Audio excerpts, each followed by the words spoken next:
మారేడుమిల్లి అటవీ ప్రాంతంలో జరిగిన వరుస ఎన్కౌంటర్లను ఖండిస్తూ మావోయిస్టులు ఆదివారం నిరసనకు పిలుపునిచ్చిన నేపథ్యంలో అభయారణ్యంలో పోలీసు బలగాలు జల్లెడపడుతున్నాయి.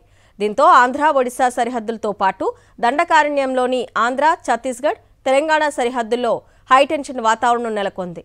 మావోయిస్టులకు గట్టి పట్టున్న సరిహద్దు ప్రాంతాల్లో ఏవైనా ఘటనలకు పాల్పడవచ్చనే నిఘా వర్గాల హెచ్చరికలతో ఆయా ప్రాంతాల్లో అదనపు బలగాలతో కూంబింగ్ను ముమ్మరం చేశారు.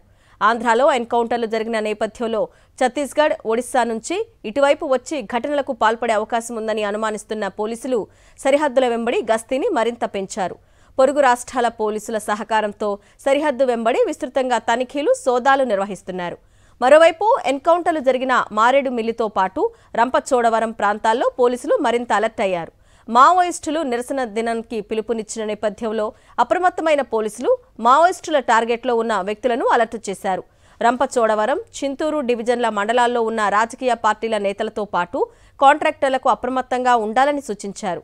కీలక నేతలతో పాటు టార్గెట్లో ఉన్న వ్యక్తులు ఏజెన్సీని వీడి మైదాన ప్రాంతాలకు తరలి వెళ్లాలని పోలీసులు నోటీసులు జారీ చేశారు.